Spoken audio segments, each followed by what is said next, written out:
Ladies and gentlemen, it's my absolute pleasure to welcome to the show, hailing from Alto, Michigan, just outside Grand Rapids, is the one and only Rebecca Joyner. Rebecca, hi, how are you? Hi, great. Thanks for having me.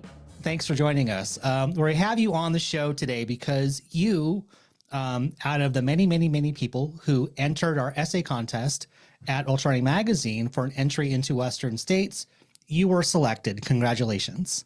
Thank you. Yeah, my fifth grade teacher's super happy. The essay writing skills have come off, we're able to use those grammar skills. It was good. Mission accomplished. Way to Right. go. Yes. Fifth grade teacher is happy. Check mark. That's great. So I wanted to start off with that Western states. Oh my God. Yep.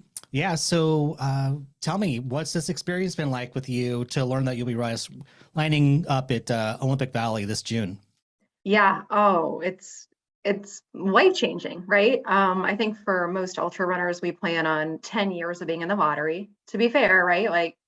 And when you start thinking of that timeline, you're like, geez, not only do I have to keep running certain 100 milers for the next 10 years, right? But am I even going to be able to do it when I finally get in? So to get in this way was wonderful. And you guys told me I was in like a week before the lottery. So I actually had a chance to get like the Airbnbs and get all the things before everyone was rushing to do it, which was great. And just getting the email from you all saying, that I had won, it started out reading very much like a thank you for applying. So sorry, try again, to the point that I even closed it the first time. And it was like, oh, I didn't, find and get in it. And I was like, no, I will give them the courtesy of reading the whole email. So I opened it back up. And it was the second paragraph, right? That said, like, congratulations, you won.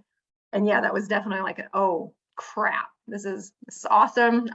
There's one other ultra runner at work. So I was reading it at work, immediately went to her office and was like, third states. And so yeah, she was appropriately excited for me, which was nice to have someone to share that with, because nobody else at work knows or cares. But they don't care. Like what? They don't. Yeah, no, we don't care. They don't get it. You try to explain to them the odds and the lottery system and like how this doesn't just happen, and they just kind of nod. They're like, politely. you lost me 100 miles. I don't. I got I've got emails to do right now. Just can go see someone else. Right. Doesn't Janet down this? Yeah. So yeah, it was great.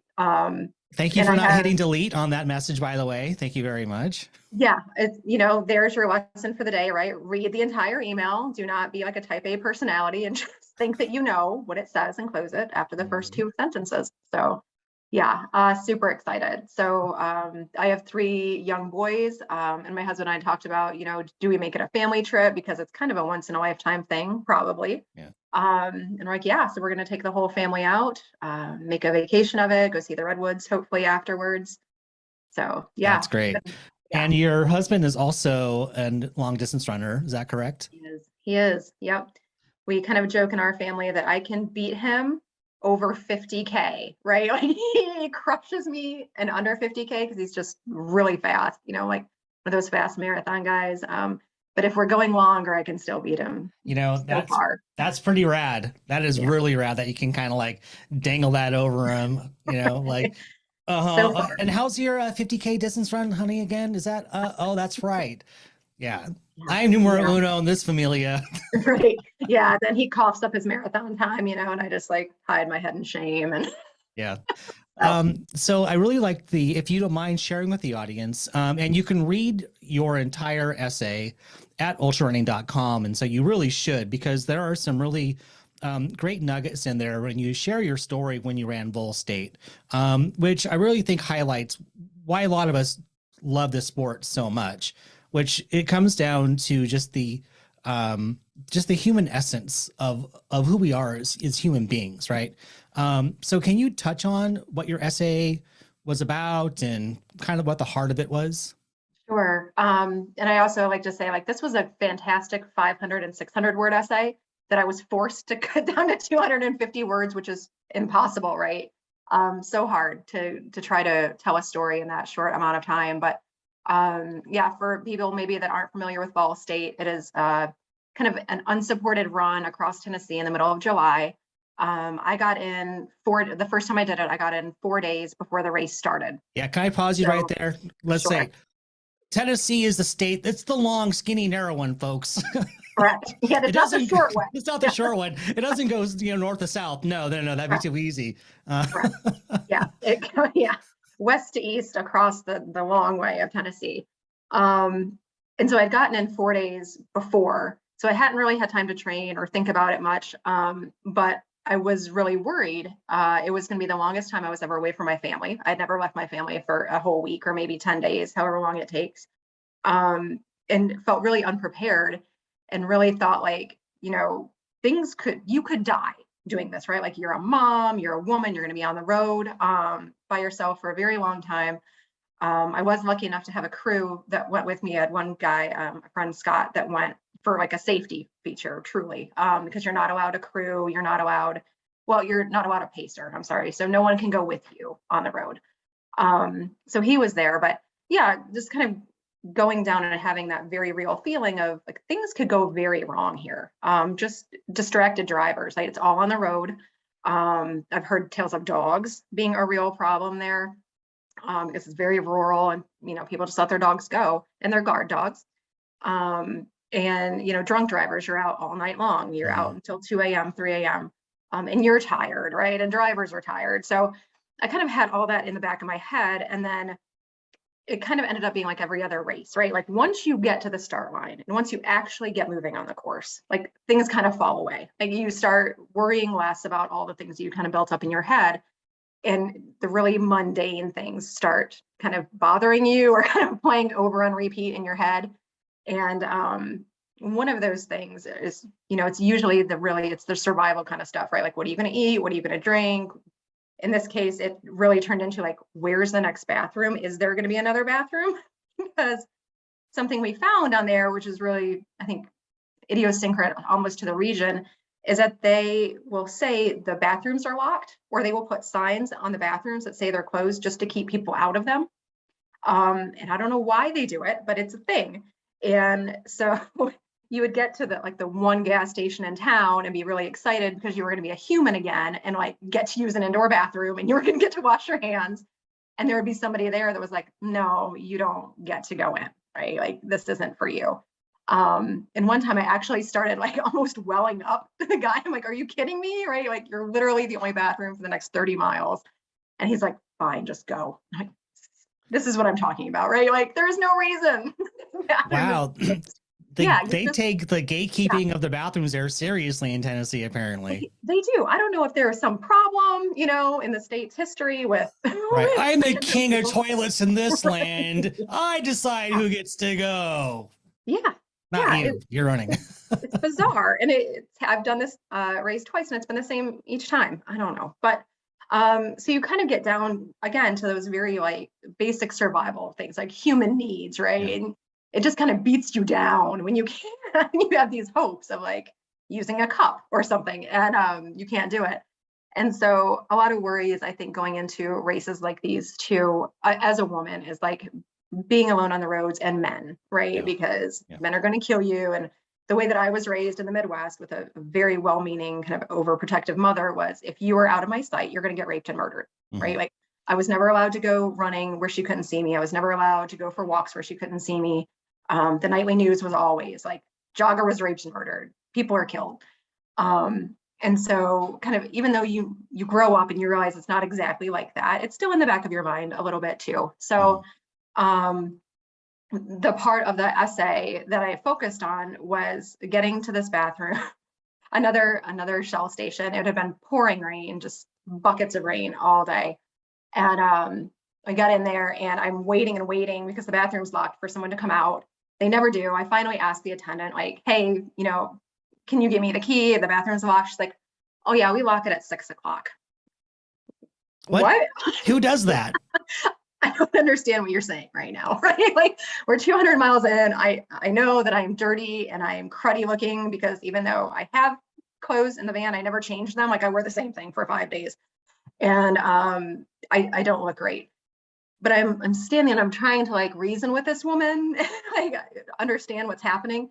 And this man comes in and you can tell, right, that he doesn't have a stable life, right? He is not somebody that's going home and having, dinner with the family.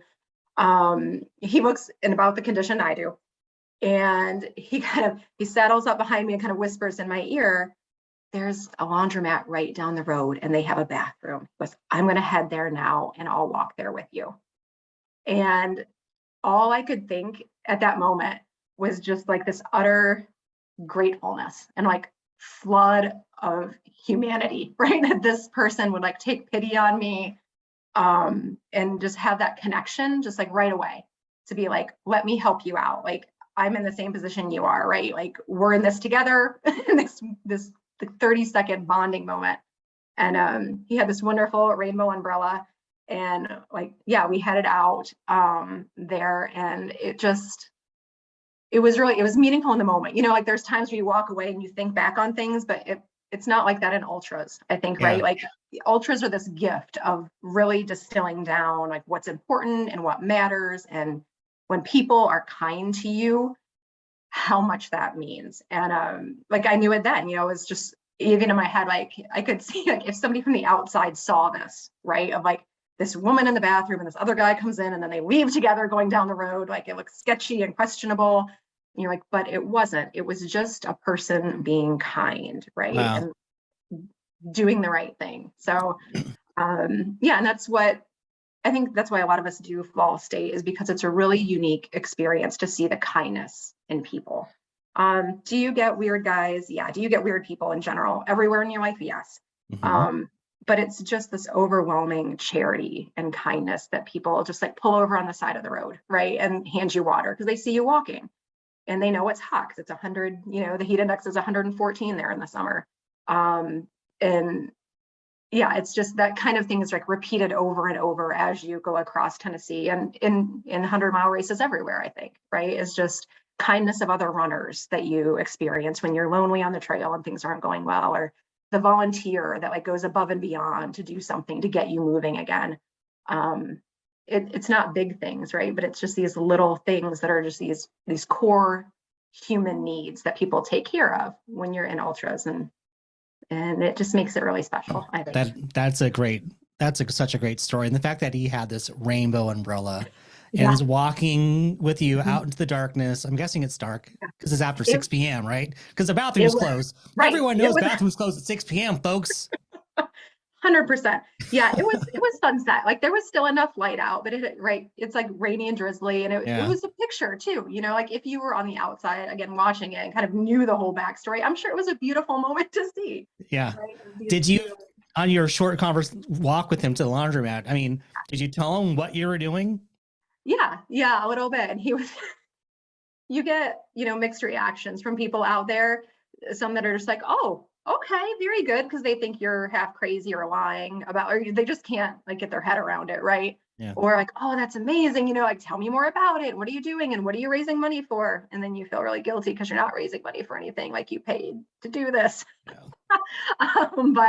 But yeah, we did. And yeah, he was just kind of made it clear that he was going to be out walking the streets the rest of the night, and he would be more than happy to get me through town if I wanted. And I'm like, no, I think I'm good after the laundromat, and I've got my, my buddy Scott in the van and stuff, and we'll be all right. But yeah, it was just really nice to have that too. Yeah. And someone to share a mile with, right? Because again, you can't have pacers. You're alone kind of that time. So anytime you can talk to somebody, it's really nice. They're like, geez, can I just get away from this person? They're like, yak my ear off. My goodness. They haven't seen anyone for like 200 miles. Right. Scott had to tell me sometimes, like, we're in a race and you need to quit talking to everyone that pulls over.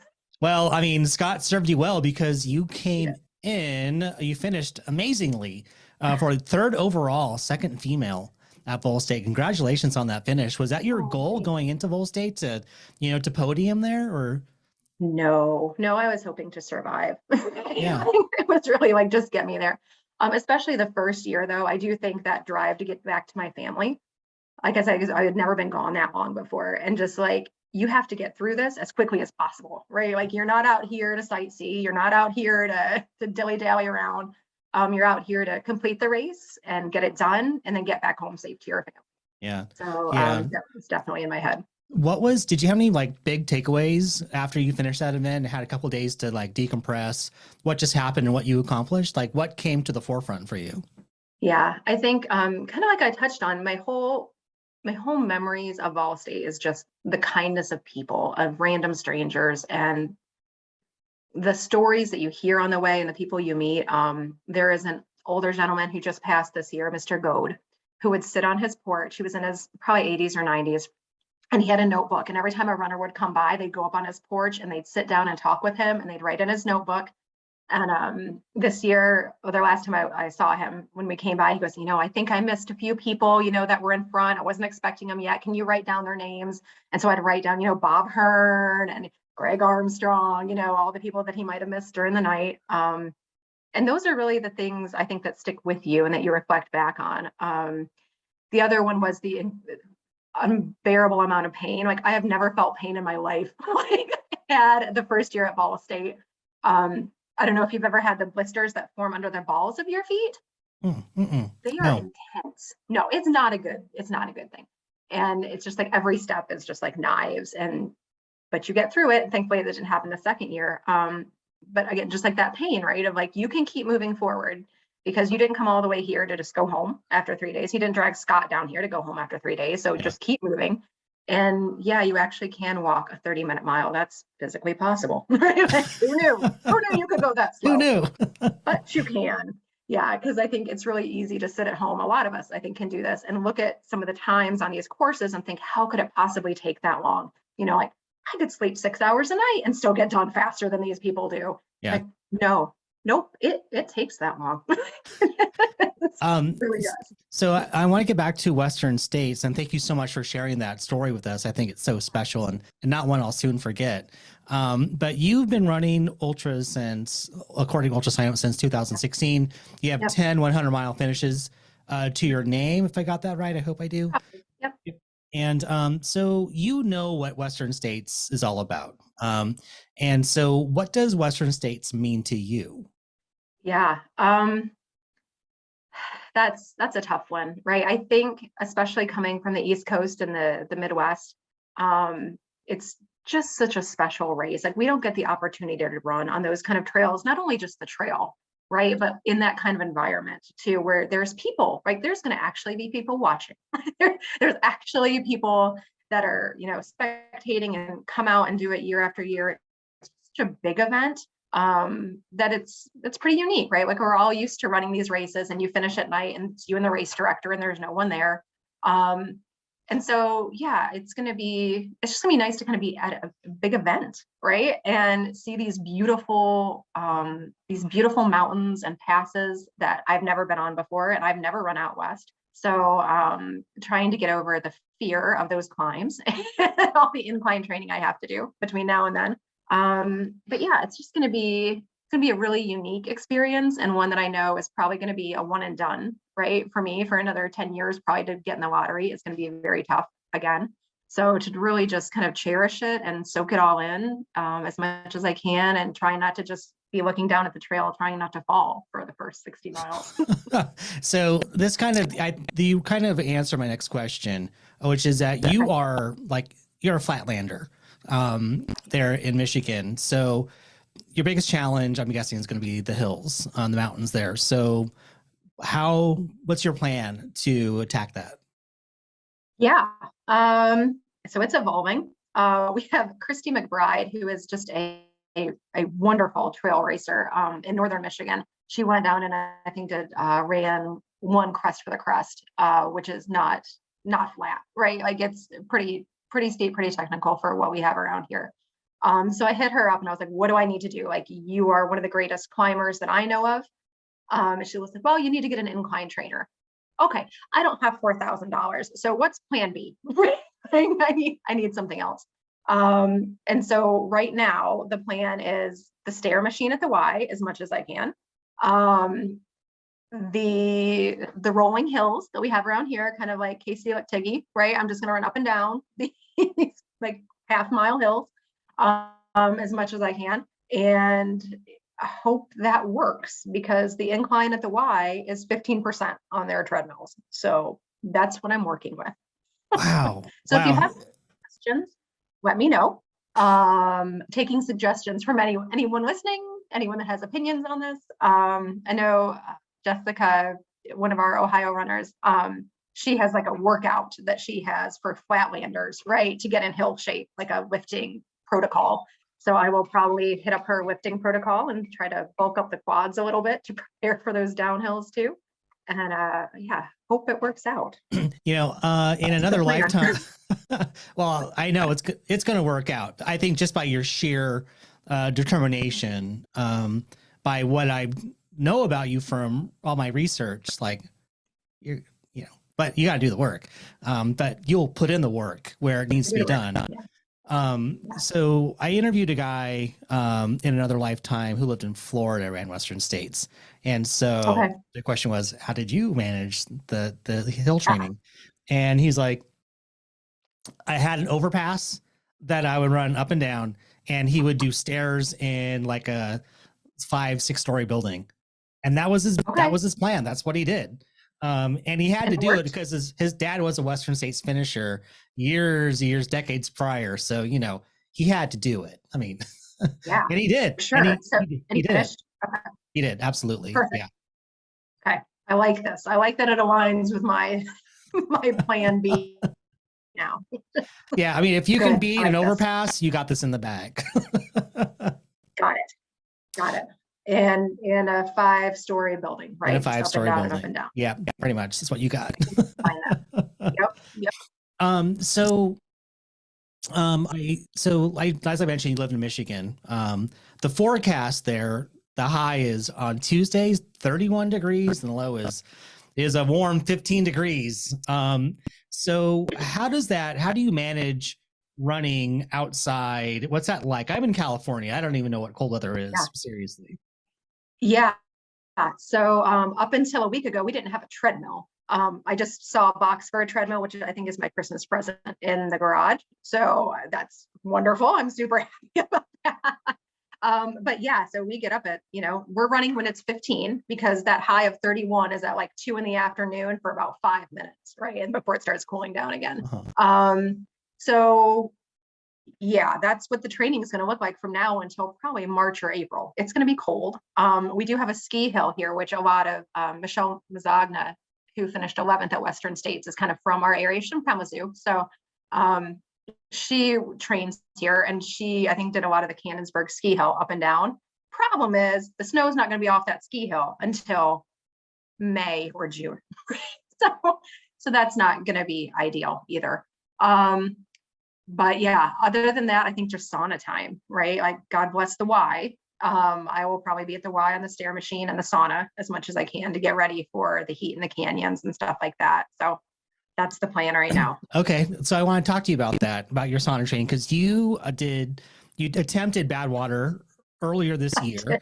You took a DNF, which is, I think your only DNF. So can you explain sauna training to me? What does it entail? Sure. So, funny story. Sauna training that I read about, 90% of it online, is you get in the sauna after you run, you work up to 20 to 30 minutes after a run in the sauna, and you don't rehydrate immediately, because you want your body to get used to like sweating out the salts more efficiently and kind of holding onto them more efficiently. So that's what I did. One theory about my DNF with my crew is that for Badwater, that's like the opposite of what you should do. You should be in the sauna for 20 to 30 minutes with like a gallon or 2 of water and just be guzzling it the whole time to get your body used to the amount of liquids you need to take in for Badwater, which is what I did not do. You did the opposite. I did. So when I got to Badwater and I start guzzling the liquids like I need to do, like it's just sitting in my stomach and not going anywhere. It wouldn't absorb out. And I ended up getting that like sloshy belly, that like sometimes people get in races, and usually you just stop drinking and that clears it up and your body rights itself. But did not have the time to do that with the cutoffs at Badwater. So yeah, so I will probably be doing a mixture of those two protocols this time and hoping it works out better. So yeah, I have no problem sitting in a sauna for a half hour. I love it. I absolutely adore sauna training, but I will definitely be drinking more water in the sauna this time than I did. the last time. So like that's gotta be pretty awkward because you're in a public place. You don't have a sauna in the house. Right. And then there's someone like just I don't know, all sorts of like hydration fluid next to them, just like glug, glug, glug, glug, glug.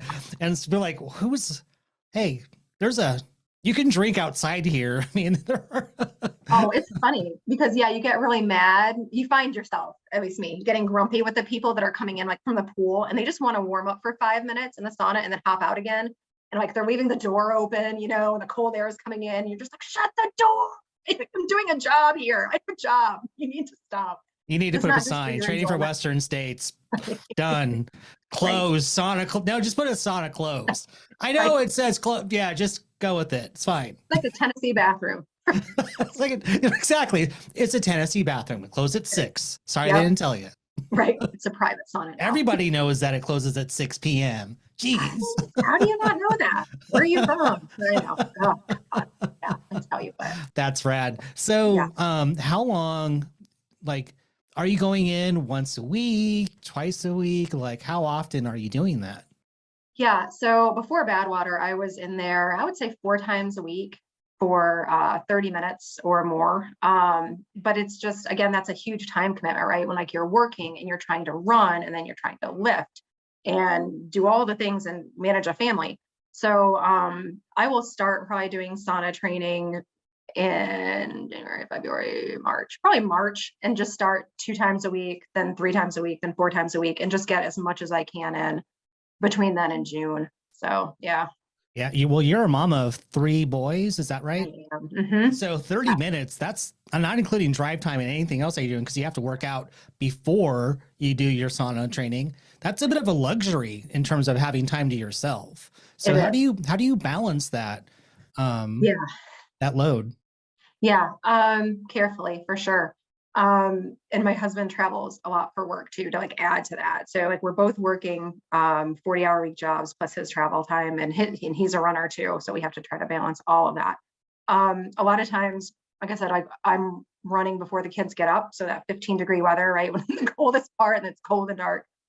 Before the kids get up, right? Get in 5, 6 miles, whatever you can before the kids get up, get the kids off to school, go to work. If work is not crazy and you get a lunch hour, I try to do it. I try to do another workout then. So either another run or another run and then hit the sauna and then back to work. Right. And then kind of the rule in our family is after work is the kids' time. Right. So after work and school is home, then we only get 3 hours with them really right until bed. Yep. So that is their time. And if I'm not worn out or exhausted from the day, which I usually am, and I'm usually in bed by 9 o'clock, like ideally you would go down to the basement maybe and do like the 20-minute, 30-minute lifting or something like that. Yeah. Yeah. So yeah. Yeah. Because Kind of how the other part of that is that you need sleep. Sleep is such an important component and often overlooked when it comes to your training. You have to do that. Right. Yeah. And I think, a lot of us follow the elite runners and stuff on Instagram and stuff. And I think Desi Linden is wonderful about that. Like you see her taking naps all the time. Right. And of course she has that luxury, right? We don't have the luxury, but if it's a choice between going to bed at 9 o'clock and being able to get up fully recovered and feeling good at 5 a.m. or watching Netflix for 2 hours, I'm going to bed. Right? I'm not going to stay up on Instagram. I'm not going to stay up watching Netflix if we don't have time to watch TV. So we just don't. And really try to prioritize sleep as much as we can. Yeah, that's tough. That's a tough battle to make because because after your kid time, then you have like me and my honey time, right. And like, sorry that my eyes gonna be closed here in like 5 minutes, but that's what I got to do. Right. That is hard. For sure. But the fact that you both do this sport, this crazy ass sport, that really you guys have an understanding there, which is great. You got this understanding, which is. Which in itself is gold. Yeah. So I think that if you have a motto, if I could give you a motto, it would be Rebecca Joyner, I do hard ass shit. And so one of the things that you did that was hard ass shit was that when you ran the Yeti 100 and congratulations on your finish there. Oh, holy shit. First female.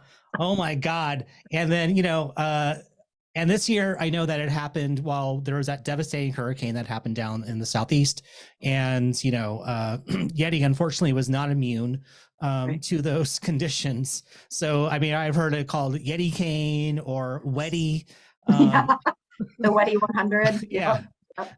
So I want to hear about that because it sounds like it was quite an adventure, and a lot of people had to drop.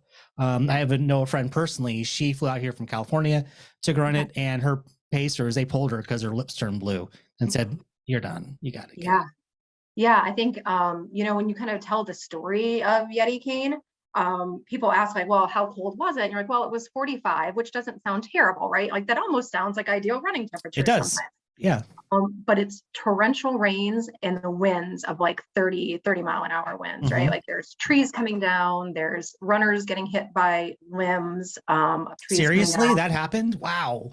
That happened to Mary Kate's, the woman in front of me. So I was thinking she was going to be first place this whole time. It's the last 15 miles. She get hit by a falling branch, like knocked out on the trail and hauled off. Like before I even got there, the scene is cleaned up and she's gone like to the hospital before I had gotten there. So yeah, and that was the second one that she had seen Holy come down that shit. day. You didn't manifest that, did you? Like, I I really did. want first place.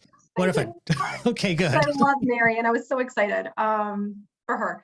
So no, definitely not. And not to say, I think some people could hear that and be like, well, why didn't they call the race? Or like, why didn't they do that? Yeah. Jason Green is the race director. He was very responsible about the way that he ran it. He changed the course because he went up there himself, he saw there were some widow makers, changed the course, added some pieces to make it safer, right, for people. They did everything. What's a widowmaker? Widowmakers are the tree branches that are already half broken and just about to fall, or have already fallen, hanging out in the branches. So a good wind's going to come by and just knock them down, and they're known for killing people, right? Oh my god! Oh my god! Is the woman that got hit by the tree limb? Is she okay? Was she okay? Yes, she is okay. So, okay. And yeah, she has shared her story out, on Facebook and Instagram and stuff. Yeah. So I feel that's fucking sucks. Seriously, like at any point in the race, that sucks. Yeah. But the last 15 fucking miles, seriously, yep. Mother Nature, that's when you want to bring it? Yep. Yeah, it was horrible. It was so bad. Yeah, but it was just the highest point in elevation on the course is like the Green Cove aid station. And it was like the winds had picked up when we had gotten there. The rain had started for real. And there was me and like the top 3 female runners were all in that aid station together. And it was a tin roof over the aid station. So you just heard the rain just like battering down. Oh, wow. Nobody wants to leave. We're all like, we got to go. And so we all had kind of taken some time there to get dry clothes on. I could take the wet clothes off, get dry clothes on, get the real heavy duty rain gear on before you headed back out. And in the time that we were there, like in that 10 minutes, the whole trail had flooded. It was just like 4 inches of standing water through the whole trail. Like the course conditions just changed. And there were just stories coming in all night about Green Cove, like just the massacre that it was. Like people would get there and just not leave. It was a no drop aid station because like it was kind of remote. It was hard to get to. And they had people they probably had 30 runners drop there that just refused. Like, you can't drop here. Like this is I've heard that you can do. People were just like cramming into that shelter to stay dry. And that someone said that that it was like a river of water coming down from there. It was just impossible. Like, that's crazy. What was the trail like? I mean, muddy as hell or what? Yeah. Yes. And so it is a wide rail trail. So I don't want to paint a picture like it's single track or something. Yeah. But it is a wide rail trail, but one side of it always drops maybe 2,000 feet to the river down below, and it switches, like the river switches what side of the trail that you're on. So and myself and a few other runners that I talked to afterwards, we're all guilty of getting this like focus on the trail of like trying to find the smallest amount of water, right? Because you get grouchy, like I don't want to step in another 6 inches of water again, right? Or like go up to my calf in this stupid water again. So you're trying to find like the driest spot possible and forgetting there's this drop off right next to you too, until you find yourself right on the edge. You're like, oh crap. Now I'm back over on the edge of the cliff again. You got to come back over and because it's the middle of the night, right? And you're tired and you're cold and grouchy about this stupid water, the rivers that you're through. So yeah, it's just kind of keeping your head in the game too, right? Of like, no, you gotta, who cares if you go through 6 more inches of water at this point, right? Just keep going. But we were lucky that like the last 15 miles of that course drained really well, and it was a little bit flatter. So once you got to the last 15, it was not as, like, the weather was still terrible, but it wasn't the 6 inches of rain that was coming down the mountain, just Yeah. rivers of water. So Wow. You know, and Yeti is like, it's one of those races where it's very appealing to first time 100 like runners. And so to have that event just sandwich with that was just so unfortunate. I was supposed to be out there this year. I didn't make it because I had an injury. Yeah, that's such a great event. yeah, So next year, I hope there you go. maybe. Yay. Yeah. That'll be a So good weather year too. So it will. you know, It'll it goes be good, just bad, good, amazing. bad, good, Yeah, bad. exactly. So, Exactly. So what was that like taking first place? Like when you had it cinched, what was that like?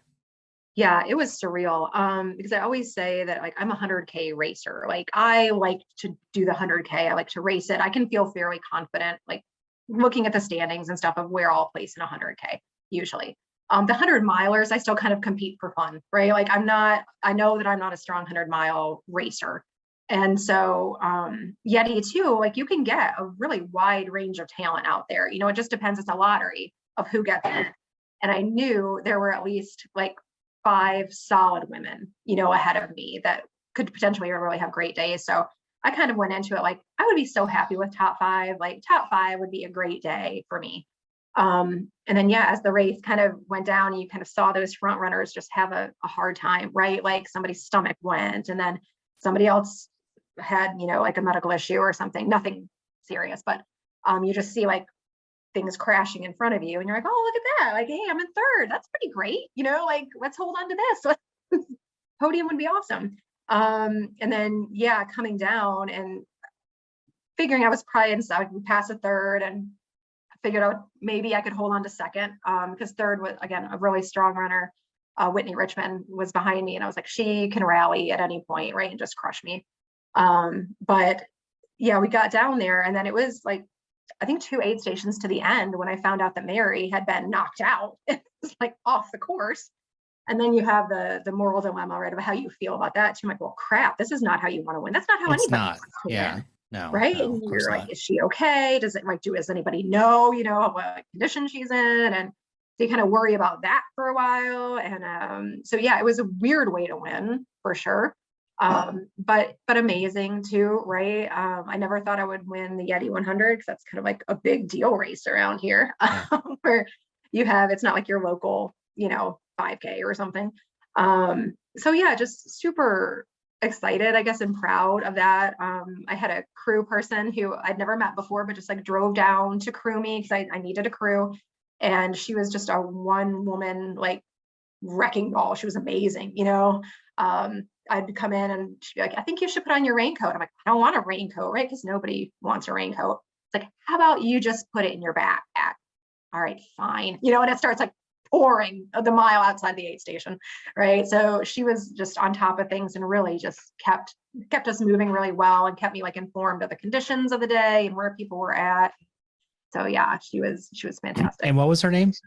Adrienne Milford. Adrienne, you're awesome. Yeah. Shout out to Adrienne. That's badass. Right. Like, to anticipate your needs and like say, okay, you're not gonna do what I say. Let me just suggest now. And sign of a great race, great crew member. For sure. That's, you got lucky. Oh, you got so super lucky. Oh my gosh. Wow, she's from the Western States. She is? Oh my gosh. You're like the luckiest. I know. I'm amazed. I'm very blessed with the people that I've been able to meet through this crazy sport. Wowzers. I know.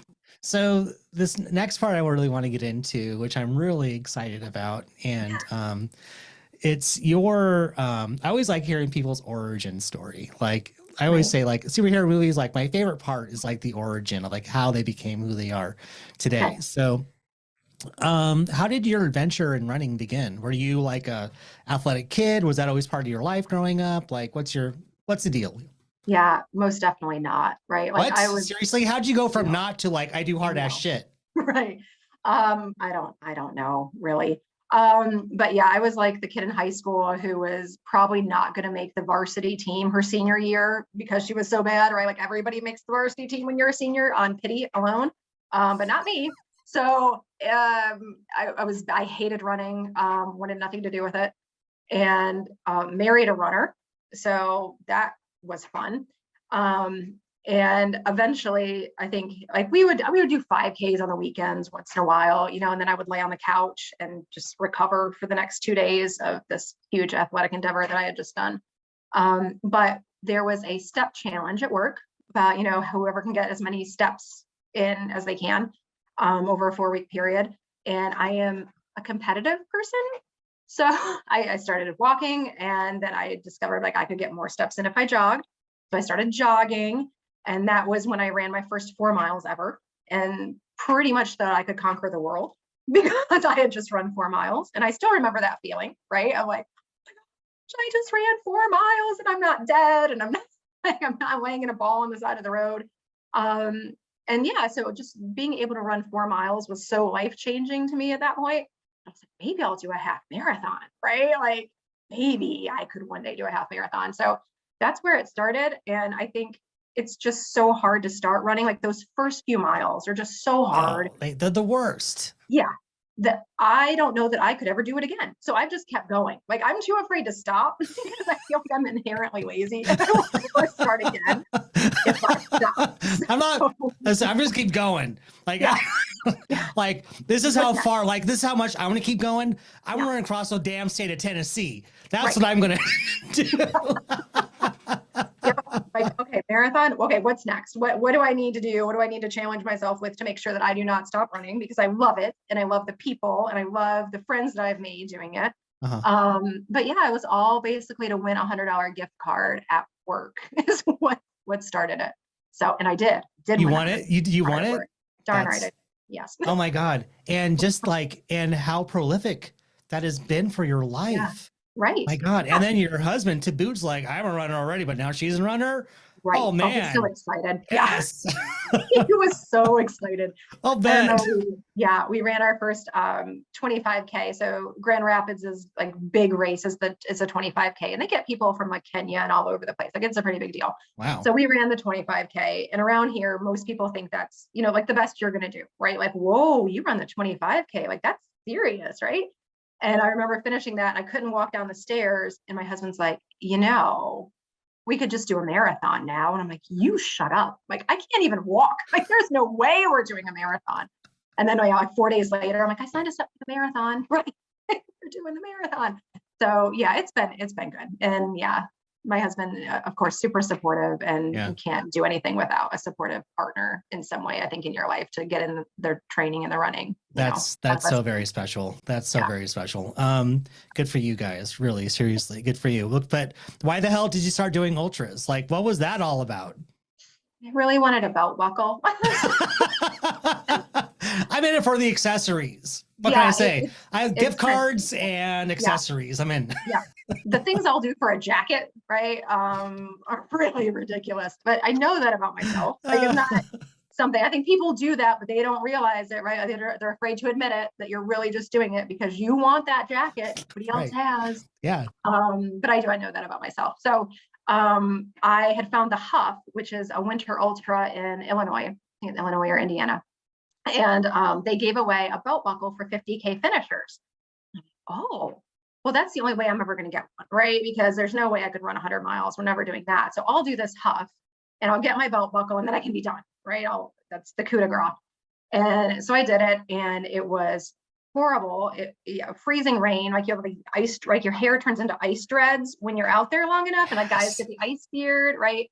So it was one of those experiences. But I think just being able to go slow and meet people, like that was such a new experience, right? Because you don't really get to do that in a marathon or a half marathon. You're not meeting people generally and sharing life stories. And that's kind of what we did at the Hop.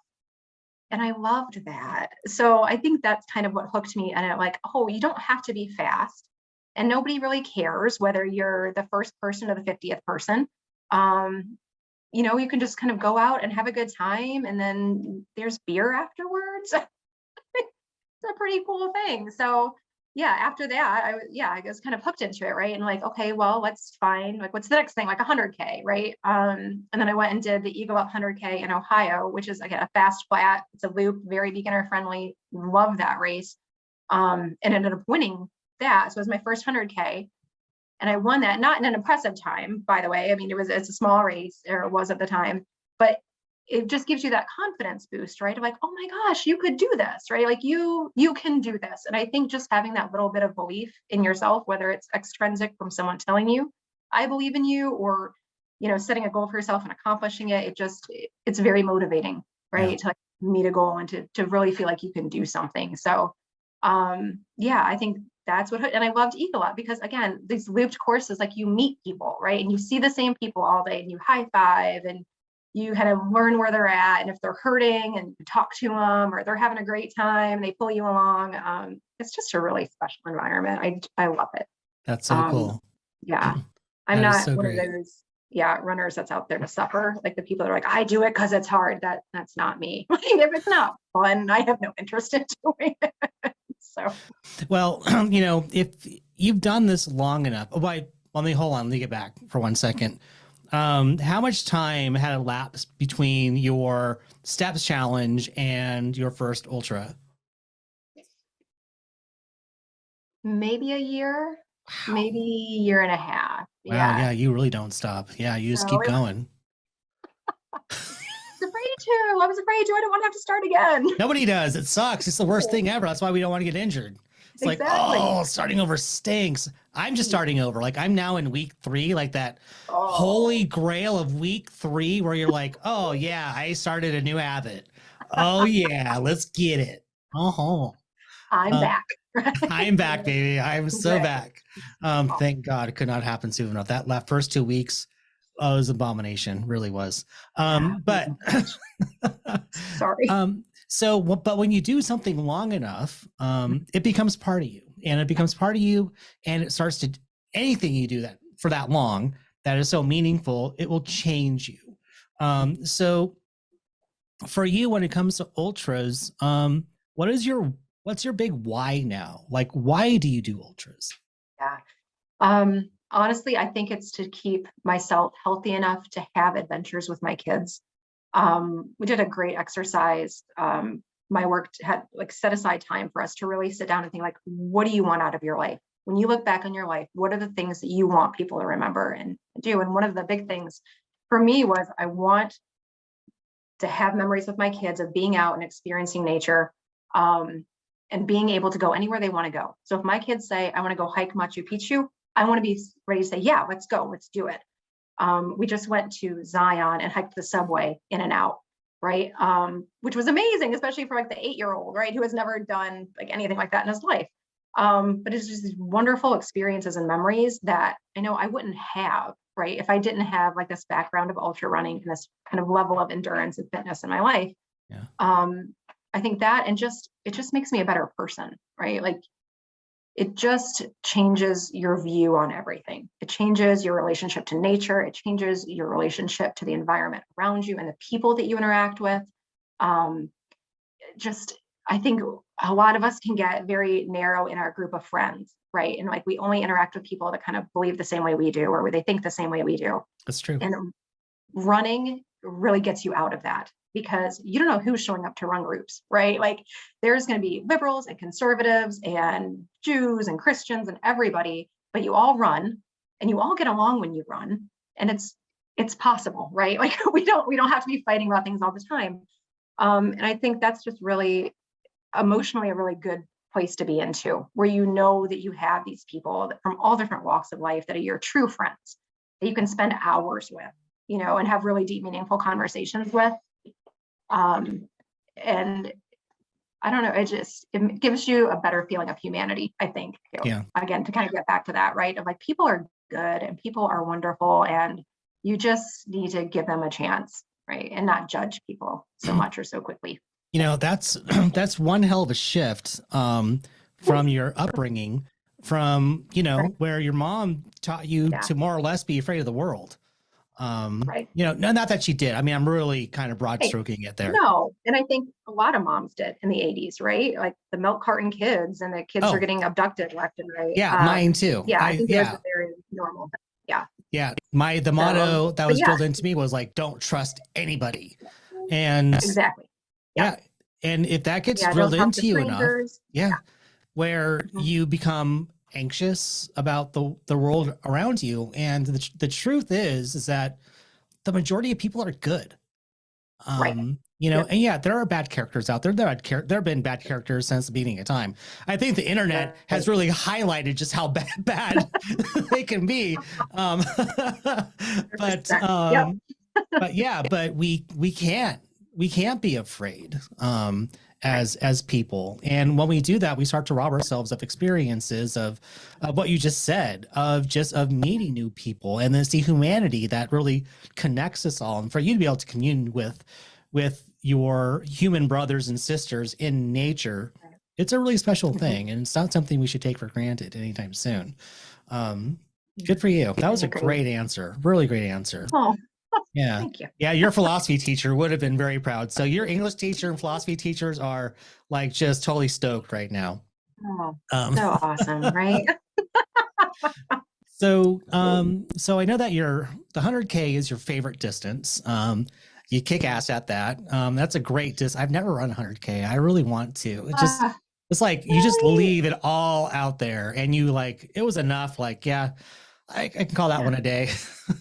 Yeah. And you can sleep in your own bed at night, right? Like there's a lot to be said for that. You go There's out, you a spend ton all to be day on the said for that. trail. Yeah. You get to see all the stuff, like usually you're done before it's dark. You've seen the course. It's been great. You get to go home. Right. You're not spending the Exactly. next 40 miles in the dark. Yeah, you should be 100K Yeah, like ambassador is what you need to be, really. I Seriously, just add should. that to the collection of ambassadorships you've going on, which you have a lot. There you go. So you I have a few. are, I have some good ones. yeah, Some good ones. who are you associated with? Yeah. So Picky Bars, for years with them, kind of when they started, it's Jesse Thomas and Lauren Fleischman out of Oregon. So very kind of a small local company, but they make these wonderful bars and oatmeals that I love. And I use them every day, right? Like I'm not an ambassador for any product that I do not use every day in my life. So Picky Bars, which I love, and then Squirrel's Nut Butter, which I think we all know and love, hopefully at this point. We got to. Come It on just now. smells amazing. Right. Yeah. So great. And the vegan one has a higher melting point. So for those of you doing hot races, right, go with the vegan stick because it will not melt as fast. So there's your little nugget of knowledge there. Those are important details, by the way. Come on. Thank you for sharing that. Yeah. Right. They are. So yeah. And Noon, of course. Like I firmly believe in Noon. I love Noon. There was Dr. Stacy Sims who does a lot of research on female athletes and always says like you eat your calories and you drink your hydration. So Yeah. like I try not to mix like the calories and the hydration. So Noon for hydration, and like Picky Bars or Spring Energy for food and calories. So Yeah. Yeah. love them. I have two more areas I would like to talk to you before I let you go. One of them is that I know that type 1 juvenile diabetes is very important to you and your family. And I was hoping you could share to us, for us, why that is important and what people should know. Yeah, thank you so much for bringing that up. Yeah, so my son has type 1 diabetes. It's known as juvenile diabetes because it usually occurs just in children. We're finding it more in adults now. It's very different from type 2 diabetes. So a lot of people don't understand the difference there. Type 1 is an autoimmune disease that your body starts attacking the pancreas. So we've seen huge explosion of autoimmune issues in the last 30 years. Type 1 is one of them. Type 2 is the one that is usually caused maybe by exercise, like lack of exercise or some more controllable things in lifestyle. Not always, but sometimes controllable with lifestyle adjustments. So type 1 is incurable. There's nothing you can do for the rest of his life. He will be on insulin. Type 2 can be controlled and can be kind of cured, to say that. So one thing that we learned is that a lot of parents don't know their kids have type 1 until they're in a coma in the hospital. So what happens is your body is taking in sugar, but it's just sitting in your bloodstream. Your body's not able to use it for energy. So the kids will get smaller, they will lose weight, and eventually they don't have enough sugar to their brain. They go into a coma and they go into the hospital. We were lucky enough with my son to kind of see some of the warning signs early. We got him in before that. So warning signs to look for your kids are increased thirst, going to the bathroom more often, maybe nighttime bedwetting being, unusual for your child. So if you see those things, be sure to get them in. It's a very quick 2-minute test to see if they have it. It's rising exponentially in children. There's been a 30% increase in type 1 diabetes in the last few years. So we are very passionate about it. We try to do everything that we can to raise money for JDRF, which is the Juvenile Diabetes Research Foundation. My 14-year-old started a 5K race 2 years ago now to raise money for it. So it was his bar mitzvah project. So we have stuck with it. So he is a race director, which is really interesting to have a 14-year-old race director, and the things that come out of his mouth, you shake your head. But it's been fun. It's a real family thing, and we love our type 1 families that come out and do that every year and support us every year for that too. So yeah, it's been life-changing for sure. So just kind of one other plug about how type 1 is treated. Children with type 1 have to get shots of insulin. So your body produces insulin naturally in all of us to use that sugar. Type 1 diabetics don't have that ability. So they get shots before they eat anything with carbs, basically. So anytime he's having anything other than meat, cheese, or eggs, he needs to get a shot for it. So that is what we do. We carry insulin everywhere we go. We have snacks for low blood sugar. If their blood sugar goes too low, they can die immediately. If it goes too high over a length of time, it can cause blindness and loss of limbs later in life. So pretty severe, pretty life-changing for everyone involved. And a lot, I think, that people can learn about it, and probably sadly will have to learn about it in the future as the cases grow. Well, thank you so much for sharing your son's story, your family's story with us. If you could please send us the link if you have one for his 5K. We'd love to share that with everyone. So if you want to learn more and help out, and I'm sure there are JDF organizations in your local communities, please, have a conversation, get some knowledge. And if you have young children, just be informed. And I think that's what we really want to achieve here, is to just be informed and just keep an eye out. So thank you so much for that. The last thing I wanted to ask you about is, do you still hold your Guinness Book of World Records? I do, so far, and nobody better go snipe it, because it's not that fast. So yeah, I think we all kind of grew, my kids still are obsessed with the Guinness Book of World Records, right? And I always kind of wanted one, but not being an athletic kid and not having anything very special about me, I was like, oh, that will never happen. Until I learned that you can get Guinness World Records for running in costumes. So I hit up the Guinness people, and I was like, how about I run in a skeleton costume? Because I'm like, I'll just paint my face, it'll be so easy. And they're like, yeah, sure, but you got to do it in a mask. I'm like, oh crap, really? Yes. So yeah, I have a mask, and my dad was very kind to point out that, I have this Guinness World Record and no one can see my face, right? So you go search it, and it could be anyone, but it's me. And so fastest female marathon time running in a skeleton costume. So yeah. That's amazing. I love that. And it's so fitting that you had to wear a mask, because you're Rebecca Joyner and you do hard ass shit. So Rebecca, I'll be at Olympic Valley, and I hope I get to meet you and your beautiful family up there. I would love to meet them all and say hello. Oh, thank you. Yeah, just what a special gift that you have and that you are sharing with folks right now. So hats off to you. Great job. I cannot wait to see you there. Yeah, thank you guys. Been a huge fan of Ultrarunning magazine for years. Love what you do. You put out such great content, and just so grateful for you guys for giving, us the opportunity to have a chance to get it with your ticket. So of course. Oh man, I've got a great feeling. I got a great feeling about this. Let's talk again leading up to States, and I will love to interview you there in the green, maybe even little kind of maybe some snow caps there on in Olympic Valley there this June. Be exciting. Yay. All that Stairmaster training, right? All the quads of steel, man. I roll in, be prepared. Go get it. Congratulations again, Rebecca. Thanks for your time. Yeah. Thank you. Good night. Good night.